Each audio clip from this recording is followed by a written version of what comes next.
Yo, what's going on guys? It's Bertrude. We're back at it with a build that absolutely thrives on causing and capitalising on chaos. This is the Chaos Maker.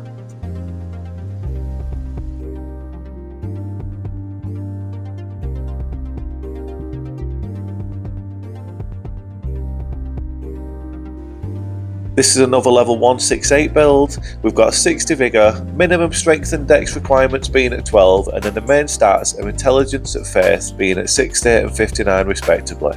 In our flask, we're using the flame and magic shrouding crack tiers to boost the flame and magic attacks on our build. And here's a quick look at the armour and talismans that we'll be using.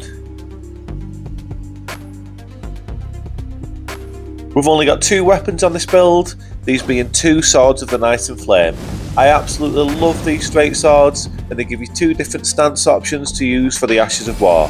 You've got the flame attack one, and then for an alternative option you've got the magic attack one.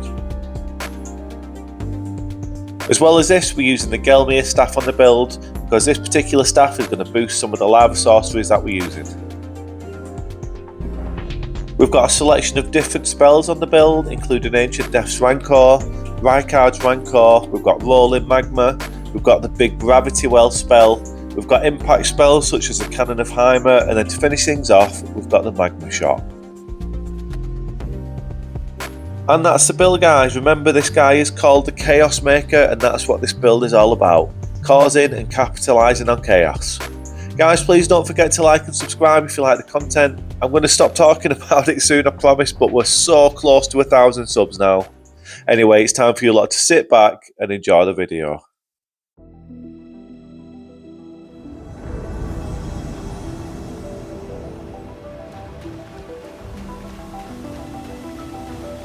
So, welcome back in guys, thanks for stopping by, checking out the video. I hope you're all having an awesome day. So, the Chaos Maker. This guy really is one of my favourite builds. Honestly, it makes for such a unique playstyle. It's really different, it's a really different type of approach to invading and taking on these fights. The first thing I want to mention about this build, and this is going off a previous comment that I had on an earlier video that I released on this build, is that on the surface of it, if you just had a quick glance at the gameplay without really thinking too hard about it, it may seem like there's a lot of spell spam going on in this playstyle. And yeah, I understand that. Like I said, if you just had a quick look at the build, it may seem that way. But I promise you guys, that is not the case. And I hope as the video goes on, you see more of the playstyle of this build. You realise that every spell we're casting, every spell that we've got in our arsenal, is there for a reason. We've got some really good invasions coming up throughout this video, and it's really going to showcase just how versatile this build is. We got off to a really good start there for our first invasion of the video. I think there's some respect to the fight, as it gives us a respectful bow at the end. So we're giving one back, and now it's on to the next one. And let's start taking a bit more of an in-depth look at this build.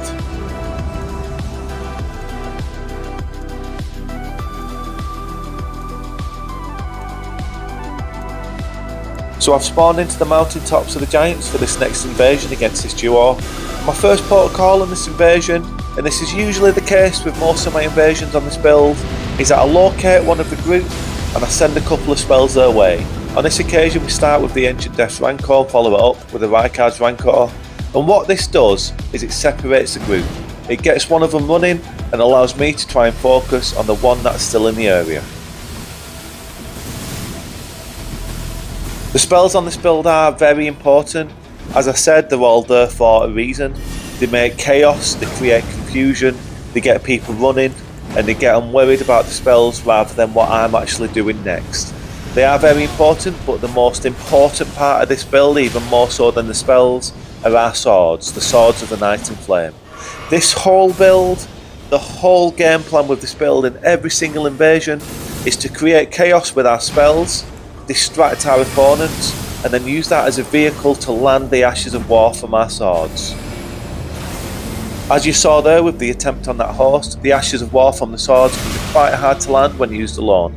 They're quite telegraphed and quite slow to launch. We do get kills that way. As you'll see now, we get a nice kill on the host using the Ash of War on the sword. So you can do it when used alone, but when you mix the Ashes of War into the spellcasting that we use on the build, they become a lot easier to land and they do insane damage. That's the game plan, guys. Distract with our spells, which allows us to land the Ashes of War from the swords. This invasion now is an absolute perfect example of how this build fully operates. We start the invasion with an Ancient Death's Rancor, follow it up with Rykard's Rancor, we put some rolling magmas down on the floor with that delayed explosion. There's stuff going on everywhere, there's explosions, they don't know where the next attack's coming from. We absolutely obliterate the summon with the Ash of War from our sword at the end. The horse died to the spells, and that's just a perfect example showcasing this build.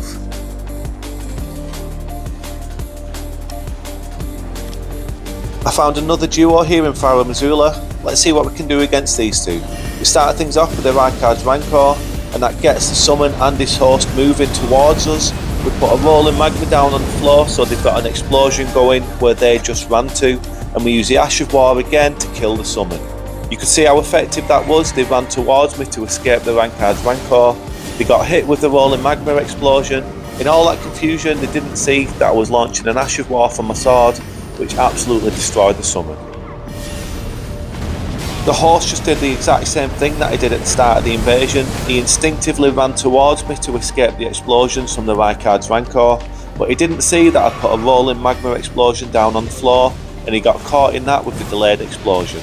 We also do have on this build the Rancor pots, which are really good and they suit the theme of the build and everything that's going on. They chase the horse down, they've got good tracking, and that allowed us to get the kill on the horse with the magic attack from the sword.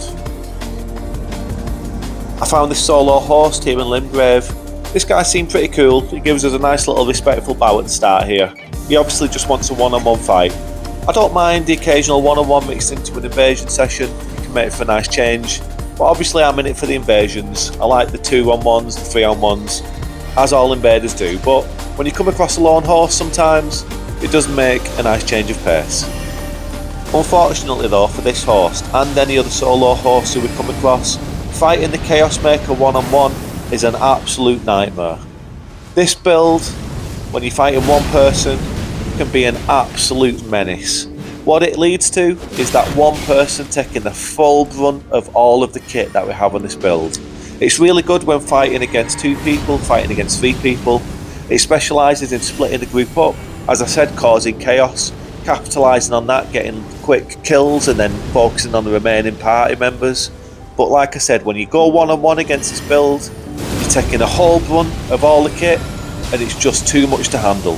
One-on-one, it's going to be very hard to get a win against the Chaos Maker. As you could see there at the end of that invasion, it's just absolutely mental. There's too much going on for solo host to keep track of. There's explosions going off left, right and centre, and that allowed me to get a superb kill at the end there with the magic attack on the sword. And the magic attack on the sword is probably even more hard to land than the fire attack, but the magic attack does absolutely bonkers damage. If you hit someone in the full force of that thing, it's going to absolutely destroy them. I think the summon there in this invasion needs to work on his spacing slightly. He was only about 3 miles away from me there where he attempted the waterfowl dance on the Hand of Melania, but I love his enthusiasm.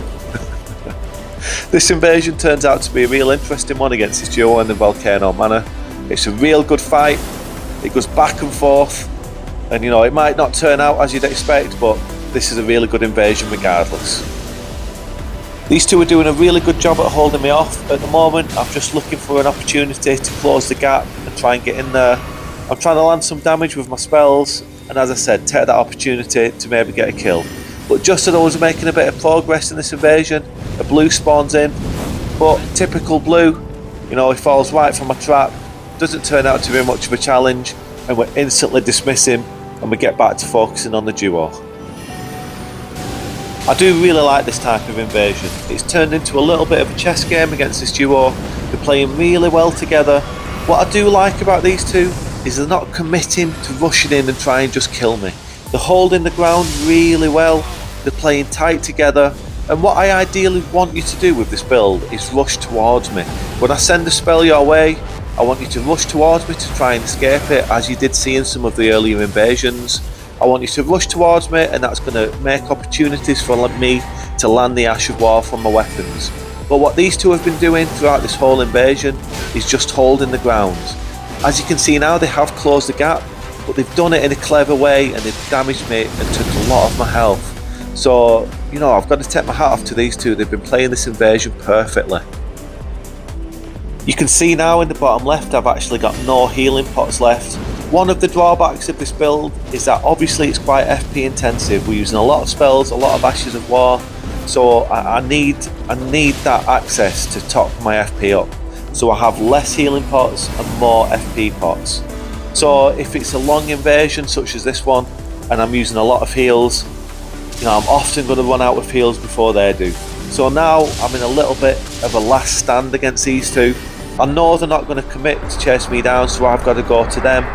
And as you can see there, one lightning bolt throw finishes the job and we take the loss. But I'm happy to take the loss against these two. That was a really good invasion, thoroughly enjoyed it.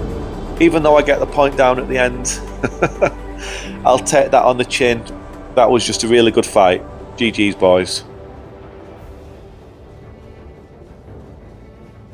So we're back in the mountaintops for this one against this duo, and I went on a little bit of a run before the fight actually started.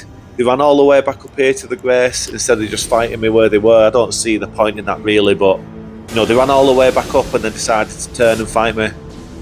This guy started things off with the Bolt of Gransax, sending it my way, easy to dodge, and I reply incline with a few of my spells. We managed to get the kill on the summon though, using the Ash of War, the flame attack on the sword. Not ideally how I want to get kills on this build. As I said earlier last time we was in the mountaintops, when you use the Ash of War from the swords alone, they can often be quite difficult to land, quite easily dodged.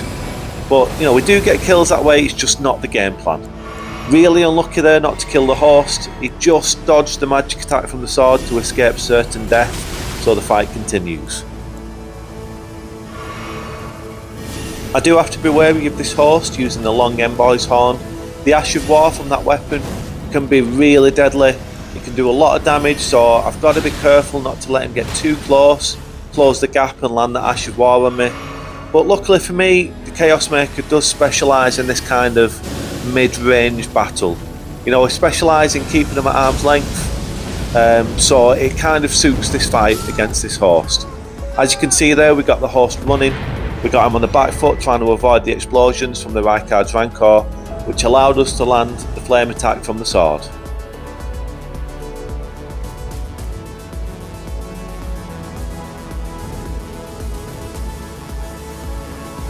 We're definitely not in an ideal location for this fight against this duo, being surrounded by water.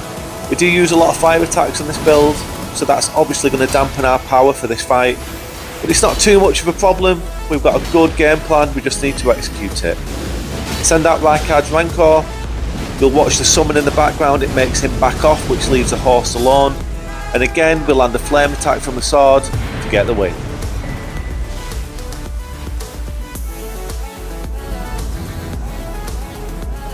We spawn into Farah Missoula again for this next invasion, and it's a typical type of invasion we all constantly get in this area. We've invaded a party fighting this big dragon. Now, no one wants to fight a group who are currently fighting the dragon, and this dragon can often do more damage to us than it can to them. But what are you meant to do? You know, you've got to just take the fight to them. It's the spirit of invading. You know, I'm not just going to stand back and just sever out. I'm going to just take the fight to them. It's as simple as that. This host eats the full magic attack from the sword. Quite lucky to land that. You know, we didn't use any magic to distract the host or anything, but I think he had enough distractions going on as it was. And keep an eye on the dragon. For some reason, he decided to squash us as well. Probably no more than I deserve in that instance, and look how proud he is. Look at him smiling away there like a Cheshire cat.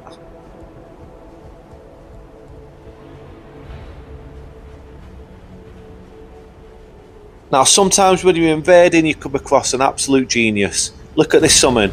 Oh, okay, Billy, now you stand back over there, and when he comes round the corner, I'm going to push him off the ledge with my shield. That was clearly the game plan. He was just waiting for me, thinking he was super cool. Oh, and there you go. There you go. He took care of himself, guys. We didn't even have to kill him. And now the host is all ours, is all alone. His shield daddy has fallen, and now, as I said, one-on-one, this guy stands no chance against the Chaos Maker. A perfect, flawless kill there against the host. Really good example of the build. Good showcase of how good this build is one-on-one against the lone host. I think the summon maybe should have stuck by his host a bit more instead of trying to be clever and push us off the ledge with the shield. That obviously didn't work. Now, this invasion, when I spawned in here on this bridge, I was rubbing my hands. Talk about the perfect scenario for this build. I couldn't have asked for a better situation to find myself in.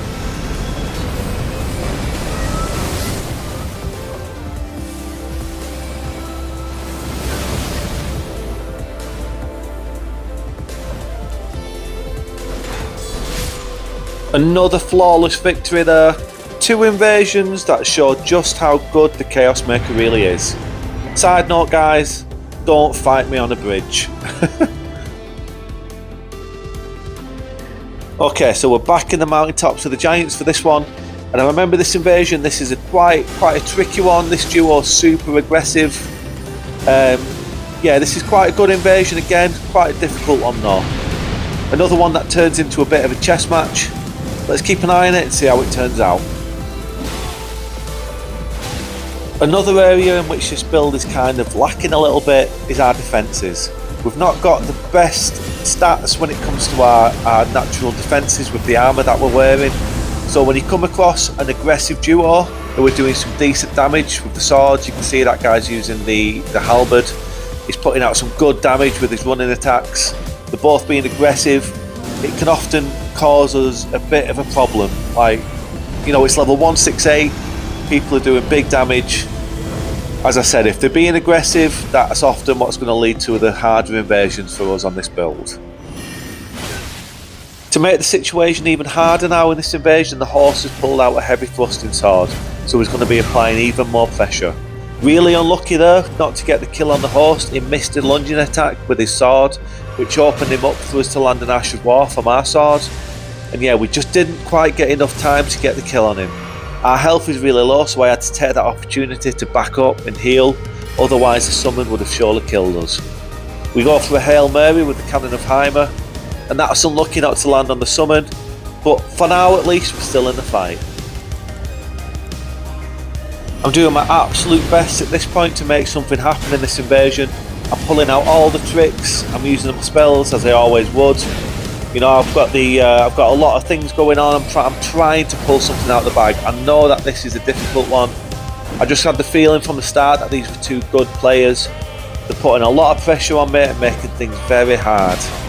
You can see he's doing some good attacks here, the summon, and it's game over, guys. One last hit takes us out. We take another loss, but again, these 2 are 2 good players.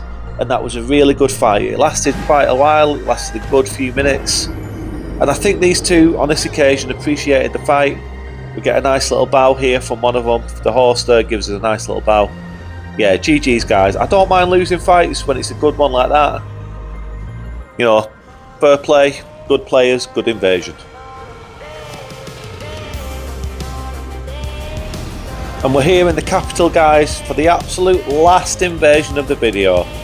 As always, I hope you've had fun watching this one. This is quite a unique build. It's definitely one of my more unique builds that I've made. There's a lot of different aspects of this one that's going on, a lot of things to juggle throughout the invasions, but that's what makes it so much fun. Highly recommend giving this one a go. You know, there's not a lot of builds that accommodate using the swords of the Knight of Flame with the funky stat requirements, but this one definitely does. Please don't forget to like and subscribe, guys. As I mentioned earlier, we're getting very close to 1,000 subs now. I think we're about 70 subs away or something like that. So yeah, any extra subs will be highly appreciated. Anyway guys, look after yourselves, and I'll see you all on the next video.